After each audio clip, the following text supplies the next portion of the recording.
There's many times where I doubt. I'm like, well, no, I probably shouldn't. Like, I think I need to.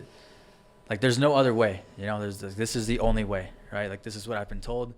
Welcome to Hello Grow. The number one growth podcast of Utah. I'm Court Brady. I am Carlos Souza, and today I am excited about this podcast. I've been a fan for a long time of Eric, and I'm excited to introduce you, man, to the audience.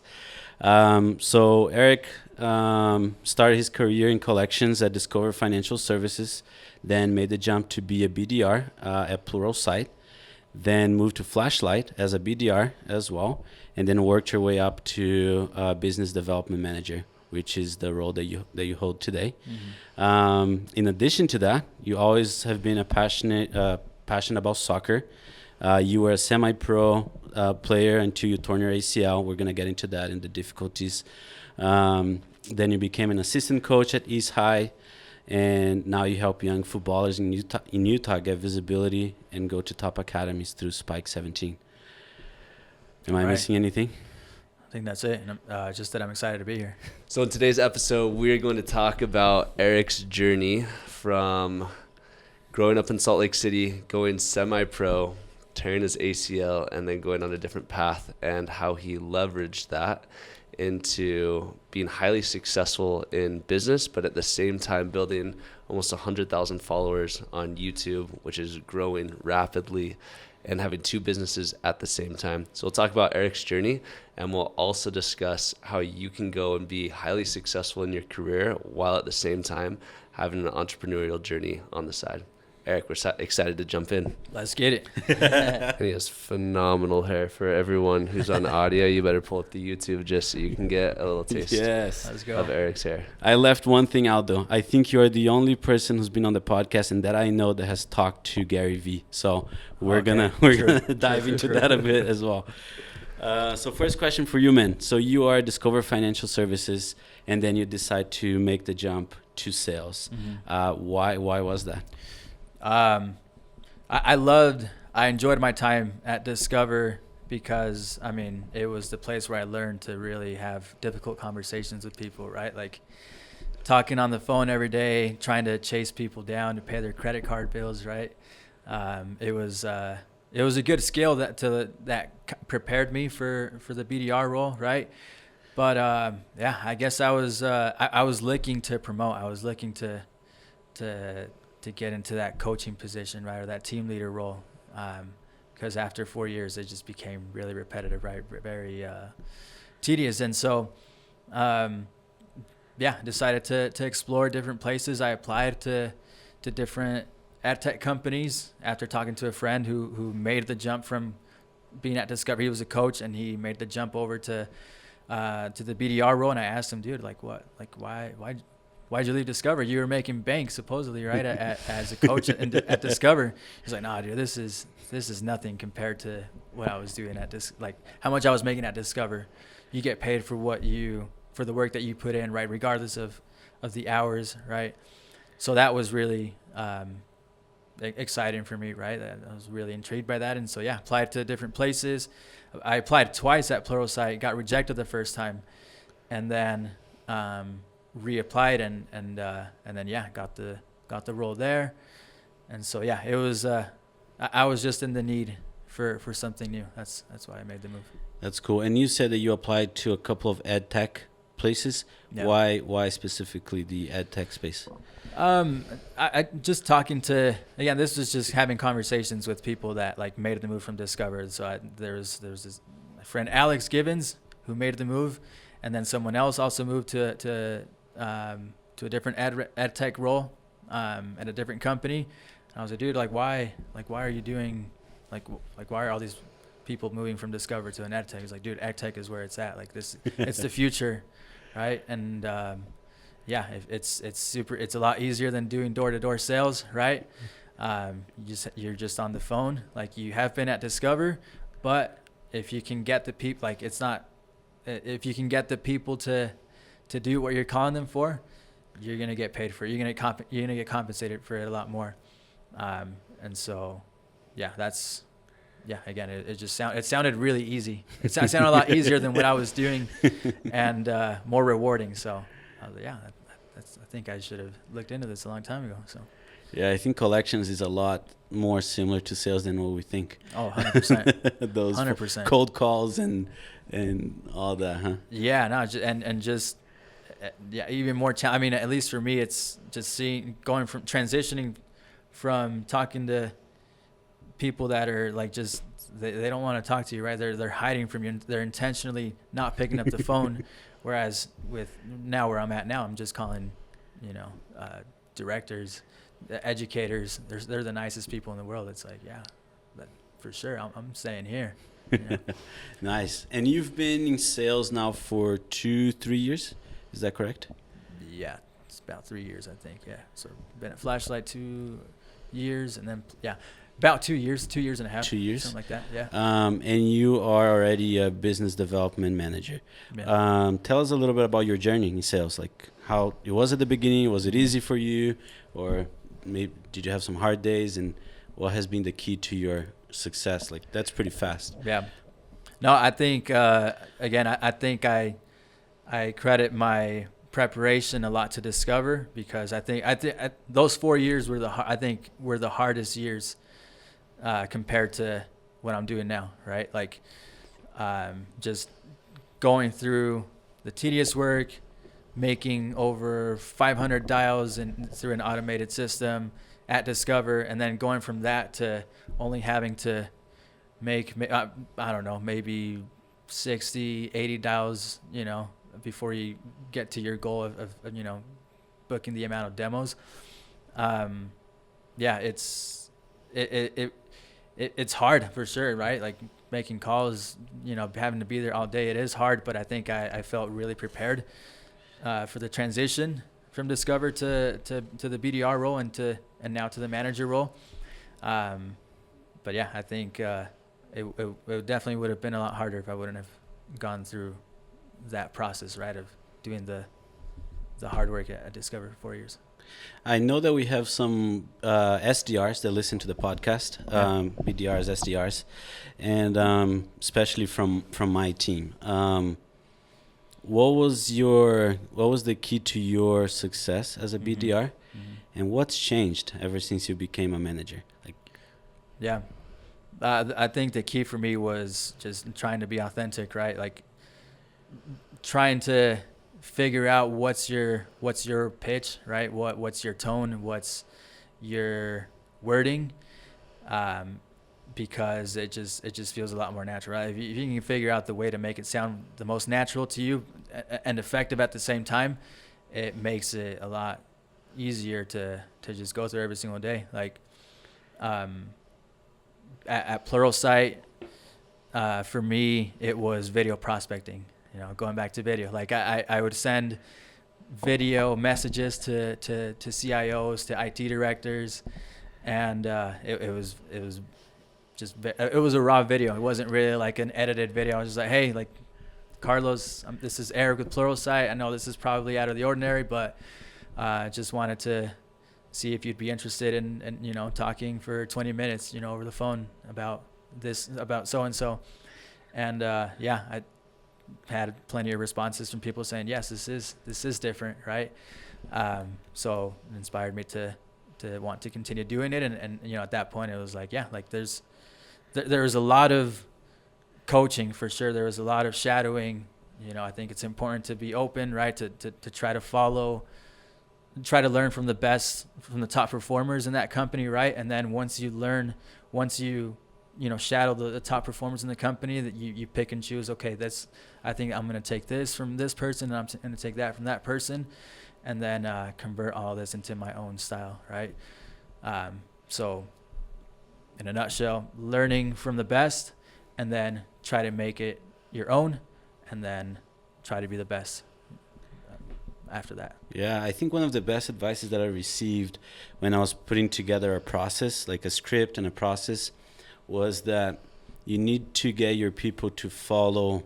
You need to create the bones, but then people, the SDRs, the BDRs, the AEs will go in, and the muscles, the tissue, the skin, they're gonna they're going to adapt to their personality, right? Right. It's important for a BDR to follow the structure, the bones, but you get creative a little, right? Yeah. And make it authentic. I love Exactly. that. And you mentioned videos. Court, you've been doing videos with your new venture. How has that been for you?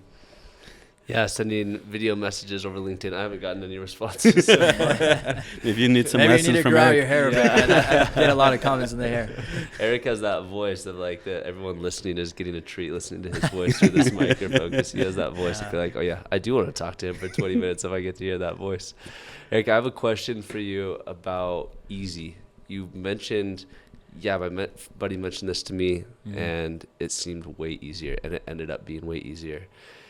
And you don't seem like the type of person, I know you're not the type of person like building you almost have 100,000 followers on YouTube. That's not easy. You lead a team of BDRs. That's not easy. You were a high performing BDR before you led the team. That's not easy. I'm curious, first comment and then a question. My comment is, I think that we make this mistake. We hear like, do the hard thing, and we have this Jocko Willink type Navy SEAL approach to life of like, I got to be doing the hardest thing. I got to wake up early. I got to do the cold plunge. And in business, it's not like gymnastics. There's no extra reward for difficulty. Right. But people prioritize the difficult, and I'm just going to do the hard. So I'm curious to know, because I know you've done hard things, but you've also made smart decisions where you didn't do the hard thing for the hard thing's sake. So I'm interested to know how you think about difficulty in your pursuit for things. Do you go after difficulty? Is it irrelevant? Like, I'm just going to go after the goal that I want. It doesn't matter how hard it is. Right. I think if you're passionate about something, regardless of how hard it is, you're always going to be willing to go through the hard work, right? But because you love it, because you're doing it, it doesn't feel hard, right? Even though you're doing hard things, right? Like making videos at 1 a.m., 2 a.m., right? For the YouTube channel. Like if like doing a homework assignment at 1 a.m. for me, I was dying, right? I was like, man, screw this, right? But making a video, right, that I love, that I'm excited to roll out, to push out, right? That didn't feel hard, right? But it's because I love it, because I'm passionate about it. So yeah, I mean, there's always opportunities to do things. There's always people, well, not always, but I've had plenty of people reach out at, saying, hey, dude, you should do this, or hey, like, dude, you could really do this, or you could really make money off of this, like, these video skills. I'm like, yeah, it does. Like, all those things sound great, but I'm just not I'm not passionate about that. I'm not doing it necessarily. Like, I mean, of course, I want to make money, right? But I think, because I love what I'm doing, I feel like I believe that I'll be able to stay consistent with it, right, for years. And if I don't, well, hopefully it's because I found something else that I was even more passionate about, right? But just finding your passion, I think, will help everything feel a lot easier. And What advice do you have for somebody? Because I love that insight. What advice do you have for somebody that doesn't have something they love that makes them money? Like, they have tons of things that they love, but they also need to make money to survive. What's your advice to somebody in that situation?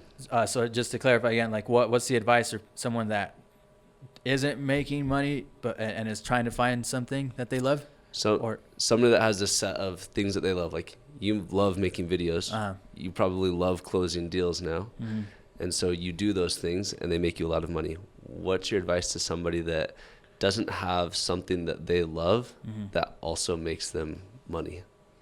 I love that. Something that they love that also just explore, right? Like just stay curious, right? I feel like I'm gonna start like copying everything that Gary Vee says, but like everything that he's said since I've started listening to him, like I've taken it to heart. It's like everything that he says, I take it as like, I'm not gonna say doctrine, but just like it's like Truth. like I'm just every time he speaks, I'm like preach, yeah. Right? Like yeah, that's like it resonates with me. So just like being curious, exploring things. If you haven't found what you're looking for, it's okay. Like again, Gary Vee like says it all the time. It's like you're 25 years old and you haven't figured it out, it's okay, right? You've got plenty of time. You're 30, you're 35, you're 60. You've got plenty of time. I think it's true what he says about like people putting so much pressure on themselves to try to figure out what they love to do by a certain age, because they see their buddies around like figuring out what they're going to do with their lives. They feel insecure. They feel like, oh, I'm behind, I'm not where I'm supposed to be. Right. Like everyone's path is different. And as long as you remain curious, as long as you're exploring, right, trying things out, I think you'll find it eventually. Can you give us some examples of that? Just a little bit more detail on what it means to stay curious, try things out. Yeah, like for me, I was at Discover, right? I did it because my mom suggested it, right? Dude, you need to, you should go into, Latino. I was like, you're gonna get your degree, and you need to, work at a nice corporate, company, and you're gonna become an executive there. And I'm like, and at that time I was like, oh yeah, that does sound fun. But that was because I didn't know what I wanted to be. But the idea of it sounded nice, so I went into Discover, learned the skills, tried to promote along the way, continued to do the things that I love outside soccer. Like for me at that point, it was okay. I'm waking up every day for my game at the U. I'm not waking up every day for to make $500. That wasn't it for me. For me, my purpose was what happened outside of work. Now it's the other way. Now it's I wake up because I'm excited to be a manager. I'm excited to run this YouTube channel. But yeah, like it all started with, just making a decision to do, to do the collections work, and explore, listen to people, podcasts, Gary Vee came into, he was like, what, like it was in 2019, I think 2020 around the pandemic time. So there was 2 years where I was just kept kind of working, going to school. I don't know why I wanted the degree, but I knew that I should, right? Or I thought that I should. Learned a lot of things, and as I continued to stay curious and try to learn, different skills. Video editing by filming my little brother, right? During that time too, I was filming my little brother soccer games, and learning how to put two videos together, put a song over it, a little transition, whatever.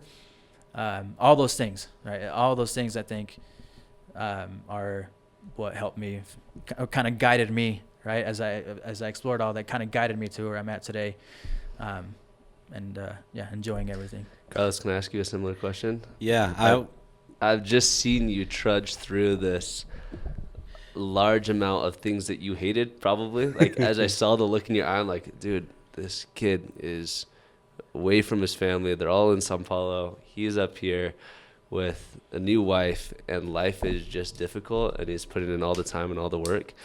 And not many years later, like a couple of years later, I see you as like, he loves what he does every single day. And I know that's not to say there's not hard things that you're doing, but you figured out how to love the hard. Yeah.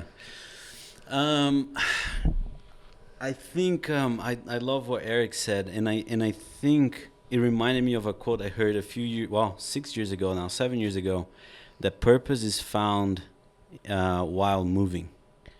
Not a lot of people think like their purpose, they're gonna find that, in their bedroom with their notebook, and they're gonna just be thinking about that. Man. And you can think about your purpose, yes, but purpose is found while exploring and while doing things, right? When I was in college, I never thought that I'd like to spend the rest of my life, or as a career, I'll be working at an inspection company. But I brought on a consultant about 3 weeks ago to give my team a little, just to talk to my team and explain my team and explain a few things.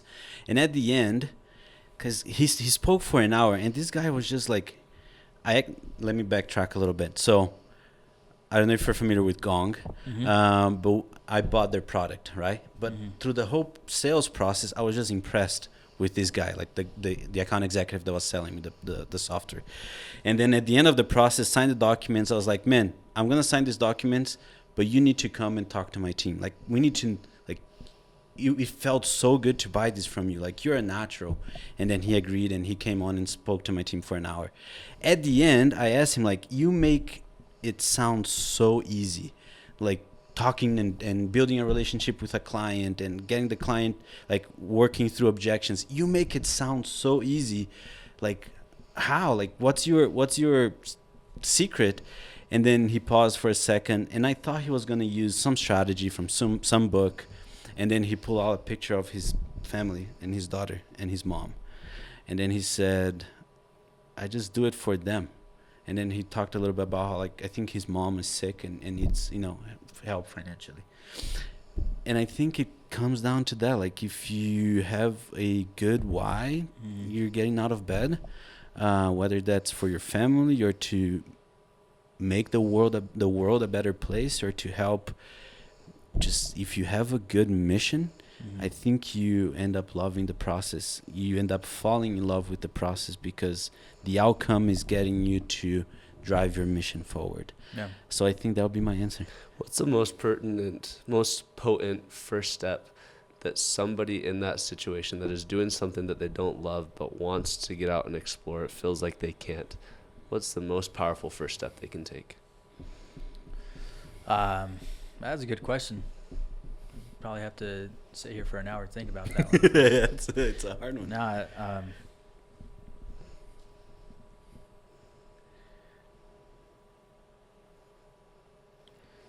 I think I just believe that. Just kind of looking back now, when I was at Discover, there's many times where I doubted. I'm like, well, no, I probably shouldn't. Like, I think I need to. Like, there's no other way. This is the only way, right? Like, this is what I've been told.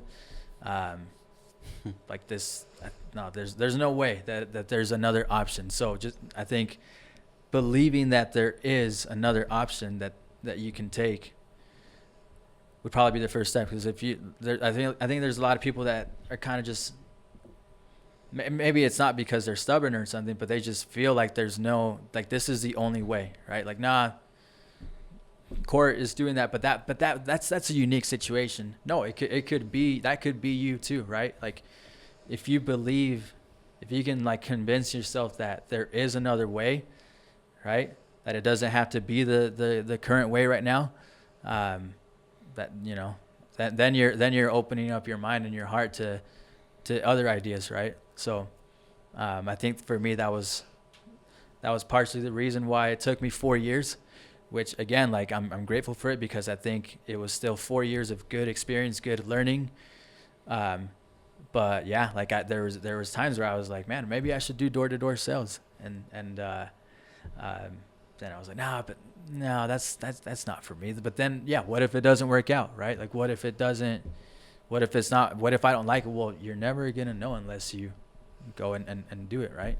Hat says go and do it, right? I love that. I love Nike for that reason, because it inspires you. It's a quote that pushes you to go and do, instead of just thinking what if.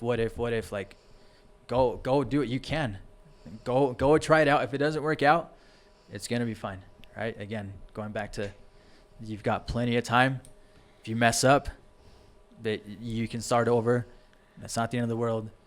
Just believe that you can, and go and do it. I for some reason I misread Carlos's hat. I've seen Just Do It so many times, but I one time thought it said Just Did It. Just did and it. I think you should get a hat that said Just Did It. We're gonna create a hello girl with the logo, and then Just Did It. Exactly. And put the Nike logo on it and see when we could get sued. Just like, how long is it gonna take for us? Because that will be a big success. There you go. Threshold for us. I had a thought on this as you were talking. Two things came to my mind from your example of somebody taking the first step. The first one is, you talked about giving yourself permission Like, Yeah. this is the way. This is this prescribed method of what I need to do and what success needs to look like. Your mom must not have seen your hair if she wanted you to be an executive at Right. Discovery Card. You're going to have way more success as a Exactly. soccer player or a YouTuber because you're going to use that to your advantage. But we have this prescribed way, and you gave yourself permission to go against the grain, regardless and irrespective of other people's opinions of what that means about you. And we worked hard to get you in this situation, so you therefore owe us by being that kind of person. And I think people face that with their spouse, with their friend circles, with their families, definitely with their parents, of I sacrifice so much for you that you need to fit this mold and be what I expect of you. And I think those people that truly love us and care deeply for us actually just wants to be the best, very best version Right. of ourselves. And they're scared that if we do something else, we won't be. And then when we do something else and they see how happy we are and how successful we've been able to become, then they realize, oh man, I wish I would have encouraged him to do that. Right. So first thing I feel like is permission, which you gave yourself. The second thing is the people we're surrounded by. In your story, you had a buddy that called you up. And I think the first step after somebody, if they're listening to this and they give themselves permission to say, yeah, I am going to allow myself to live how I want to live. That might be living on $30,000 a year in a different country, surfing every day. Like, who are they waiting for permission to go and live that life? Yep. But then figure out how to surround yourself by people that are curious and that are exploring, because you will always, like, it can't be around an environment. People think like willpower, habits, all these things. The most important by far to generate change in someone's life is their environment. Yep. So if they give themselves permission and then they surround themselves by those explorers, they will get a phenomenal life that their current belief of what their life can be will pale in comparison to what that life that they create actually ends up becoming. 100%. Sorry, I didn't have a question to follow up with that. Just a No, thought. that's a great it's what you're saying about the permission at the beginning reminded me of the often spoken about, you know, the line between genius and crazy is very thin. And, you know, sometimes you give permission and everyone thinks you're crazy until you get, you know, until you have some success and you're a genius now. So don't, and I think for the audience, for people who are listening, just don't mind, like, just what's the word? It's okay to look crazy. Like, you know, you're recording videos and sending to people on LinkedIn, I'm assuming, or email. To a lot of sales reps, that's crazy. Like, who does that? That's cringy. But, you know, you are not afraid to look crazy. And I think a lot of the stuff that I got right was because I wasn't afraid to look stupid or look crazy. So I think there's a lot to do with that. I'd love to segue into your Spike 17 and your journey with soccer. I think it's often frowned upon to have a full-time job and a side project. And you have made both work. You're making both work. You're successful at both. First, why don't you tell the audience a little bit about Spike 17 and your journey with that? Yeah. And then I have some questions for you. Yeah. Spike 17 was the very first time that I ever like typed out Spike 17 was on my Snapchat name, and in high school. It was Spike 17. Spike because of my hair, and 17 because of my jersey number. It was my favorite jersey number. Towards junior year, once I, was towards the end of my high school career, right? It kind of just became a thing. One time in school algebra, a friend called me, hey, who's I was sending someone a Snapchat. I'm going way off topic here, but I'm remembering just everything right now about like just when it first started. I was sending Snapchats to a buddy of mine. There was someone that I like. It wasn't really like a close friend, but just someone that I met in that class, and I was sending him Snapchats. I found out his Snapchat through another friend. Started sending him Snapchats. Like, who the heck is Spike 17? Like, who's sending me Snapchat right now? Spike 17. Like in the class, I was taking pictures of him, just like trolling him. He's like, who's Spike 17? Like, who's sending me Snapchats in the class right now? And then finally I told him it was me. And then after that, he started calling me Spike. He's like, hey, yo, you good, Spike? Hey, Spike 17, you good? And then that kind of just started carrying over to the soccer field on the stands. You know, people cheering on Spike 17, Spike 17. And then, after high school, I guess when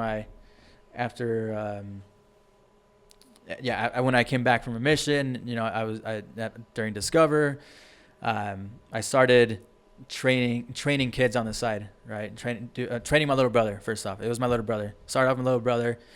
Had a few parents asking, hey, like your brother's really good. Like, can you train my kid too? I'm sure like other kids would love, you know, to be trained by you.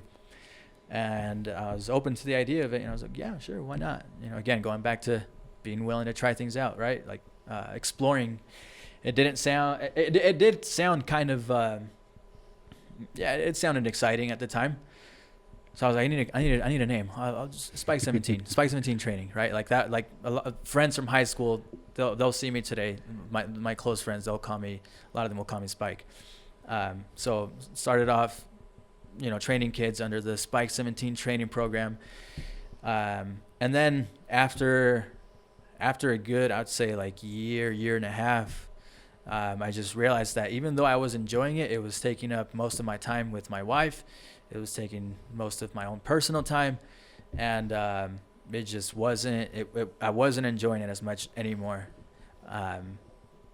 You know, in general, like I loved training the kids, and I still do to this day whenever I have a chance to, right? Like play with them, train them, teach them a little something. But it just became too much, and so at that same time that I was training them, I was also filming the trainings that I was doing and posting them on social media. You know, that kind of started to grow. And again, like just doing my brother's highlights at the same time. So yeah, a lot of things that I was doing at the same time, training them, filming my little brother's games, posting all that on social media. I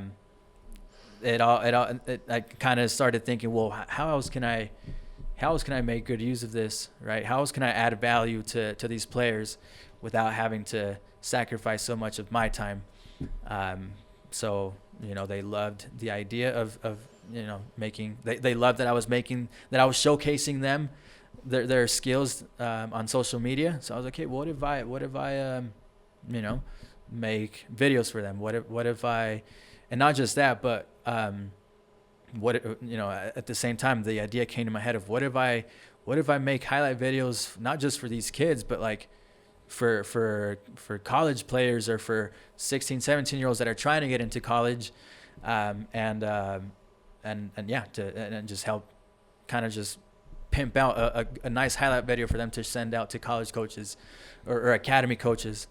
I tried it out with my little brother first. I, you know, made a really organized highlight video, sent it out to Real Salt Lake, sent it out to LA Galaxy, FC Dallas, Austin FC, and they all responded. They're like, can he come? Can Oscar come? You know, at this time, we only ended up going to LA Galaxy. It was a great experience, but in that moment, I was like, man, this thing like works. Like this is, I mean, he was only 10 years old at the time. Like there's no way we were gonna move to LA. You know, or that he was going to move to LA to train with, just to be in the LA Galaxy Academy. So then I started kind of promoting that, hey, like Spike 17 highlights is what I called it. Now I went from training now to highlights. Let's get you a video. You know, this is what I've already done with my little brother. So it works. You need a good highlight video. You need a good resume. I can organize that for you, you know, to send out to academies or college coaches. Did it for a few players. Yeah, they got replies from MLS Next academies, from USL academies. And I was like, man, like I could really do something with this. But then it went back to the same thing. Like it was just taking too much time, you know, hours per video, right? And then I kind of just decided to, you know what, I'm like, if someone asks for one, I'll do one, but I'm not gonna proactively go out and promote them. And so then I just continued. I continued still making videos, right, of my little brother, and now it wasn't just my little brother that I was making videos of. I was showcasing any player that did something amazing around my little brother, whether it was on the opposing team or on the same team, and the YouTube channel started to gain views little by little. I was just doing it for fun. I wasn't really trying to grow it, but the videos were doing well. Kind of started to tell a story, not just filming highlights or posting highlights, but telling a story. Hey guys, welcome to today's YouTube video. Today we're gonna show you how to mic up a soccer player. So I put a little vest on my little brother, put a mic on his back, and just filmed him while he had the mic on and while he was talking. And that video was the one that kind of just started everything. Like, kids were like, yeah, hey, like more mic'd up videos. We want to see more mic'd up videos. Those are awesome. And so it just became.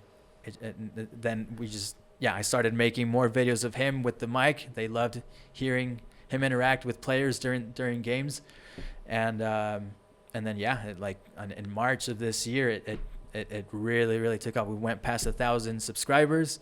So we're eligible to start monetizing, and of course that was motivating for me. I was like, hey, Oscar, this is becoming kind of a big deal. Let's make sure that you're still doing a good job, training and playing and enjoying the game, because now you've got you have 1,000 subscribers that are watching your stuff, and so now it's September 3rd. Went from 1K to 75,000 subscribers just overnight. Yeah, exactly. Close my eyes, open them, they're at 75K.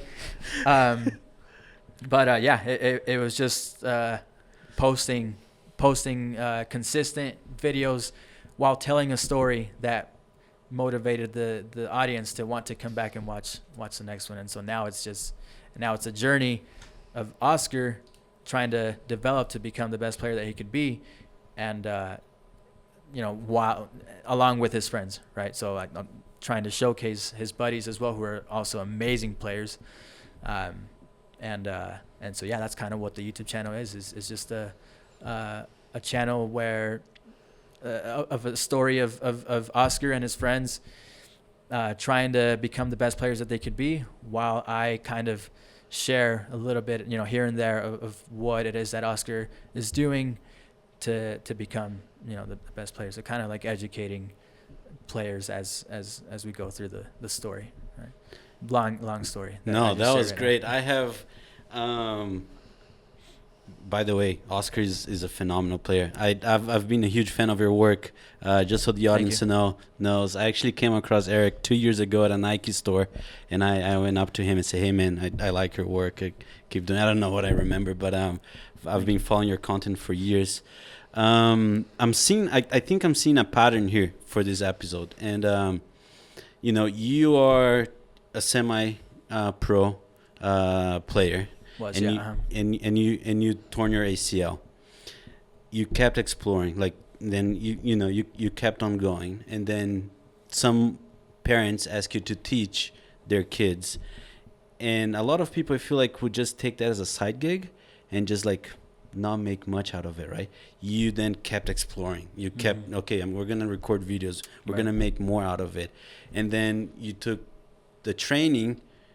And you kept exploring, and then it became you started doing videos and highlights, and now it's Spike 17 highlights.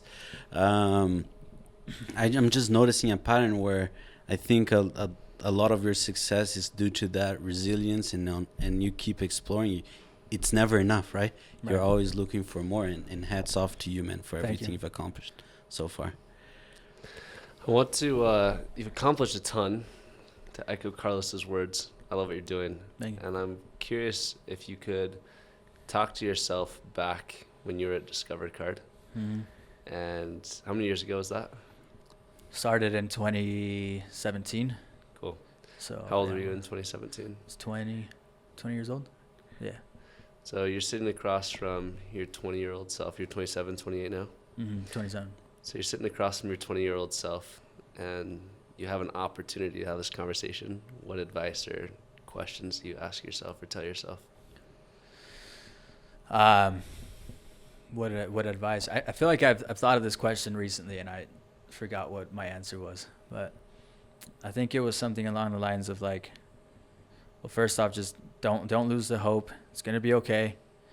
You know, my dream was to be a soccer player myself. The YouTube channel that you pulled up is not the one that we have now. That was the YouTube channel dedicated to my journey, right? So that was my journey trying to become a professional soccer player. But yeah, like the advice that I would give myself is just to relax. You know, be patient, right? I felt for the longest time I felt so much pressure to become someone, you know, as soon as I could. I didn't think it would. I was hoping that I could have it all figured out by the time I graduated college, right? Which I never did. So you still have time. I still have time. I have plenty of time. I could be 60 going getting my bachelor's. But yeah, just be patient, right? Like it's gonna take time, and it's gonna take a lot of hard work. But continue just to stay curious, right? Be patient. Be humble, right? There's gonna be lots of tough times ahead, lots of moments where you're gonna feel like, what the heck, like why am I not seeing the fruits of my results or my efforts? Yeah, it's gonna be fine. Just be patient, but stay consistent, right? Yeah, that like, especially when I tore my ACL, I think that was like the biggest moment for me where I was like, man, my career's over. I'm not gonna. What do I do now, right? Like, so like I was working so hard to become a professional soccer player. Now, like, what's my purpose? Like, now what do I do, right? Like now, like there's nothing else that I'm ever gonna that will ever excite me as much as, you know, becoming a professional soccer player. Looking back at it or looking at it now, though, like it's exciting to be a part of not just one person's journey, right, which could have been just mine, but now being a part of thousands, right, of young soccer players on their path to being a professional soccer player, and sharing what it is that you know, the do's and don'ts, right? I wish I would have done this differently. I wish I would have done that differently.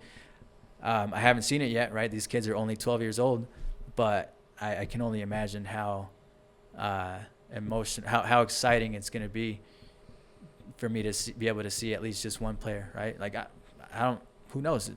Maybe it might not be Oscar, right? Of course, I'm rooting for him, but maybe it's one of his friends, or maybe it's, you know, someone from his opposing team, right? But just the thought of being able to help these kids out along the way, I think it'll be even more gratifying than, you know, if I would have just went pro myself and, I don't know, played a year or two, if that, because I honestly, like, looking back at it too, like, I don't think I would have, I just don't think I was at the level to be able to remain 10 years a professional soccer player, right?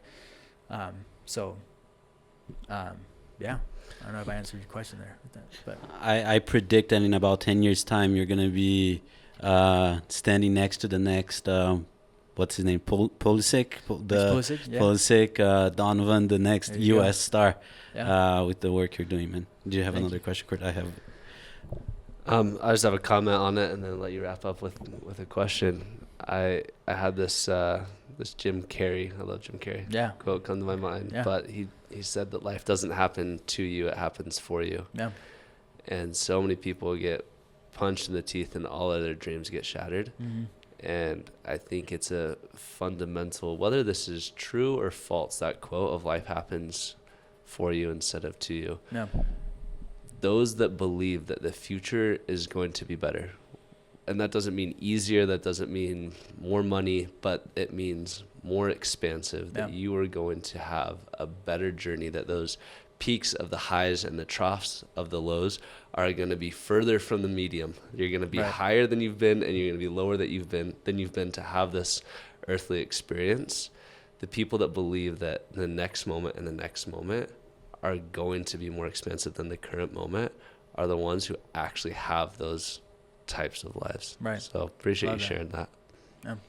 I kind of, to piggyback off of what Kurt was saying, I feel like, you had your ACL, like you torn your ACL, and your dream was crushed at that time, right?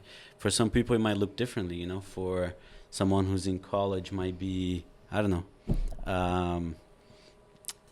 You run out of money and you can't continue in college, or for a woman who's pursuing a career, an expected child. There's so many people's dreams that are crushed all the time. What advice do you give them to keep on going and still make it? Go watch The Rock's Dwayne Johnson's story about the best thing that never happened to him. I don't know if you guys have seen it, but that to me was like, before I tore my ACL, before my career was over, I listened, or I don't know where I saw it, if it was on YouTube or just somewhere, but he shared a story of how he wanted to be a professional NFL player. And then for whatever reason, he ended up not making it. He was just cut from a team or whatever. And he like started preaching. He was like just talking about how that was the best thing that ever happened to him, because of that dream that didn't happen to him, he was able to do everything else that he did with, wrestling, WWE, the movies, and all that stuff. And I remember listening to that, watching that, and I was like, that better not be what happens to me. Like that, at that time, I was like, I don't. That sounds great, but that better not be me, right? And it did happen to me, right? I was like, dang it, like this is, it happened for a reason. I'm a huge, believer in, I'm a religious person, right? Believe in a superior being that takes care of us and has a plan for us. So I trusted in that, and just kind of used Dwayne Johnson's experience to kind of fuel my journey and be like, okay, like I'm not alone in this, right? Like there's been plenty of people that have, that thought that they were going to accomplish this one thing and then it didn't happen, but they ended up accomplishing all these other things, became a lot, the reward was a lot bigger than the reward that they were chasing.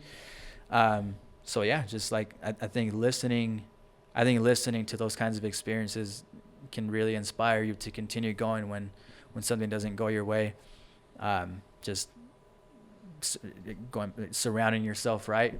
Not just the people, but everything that you take in, right, on social media.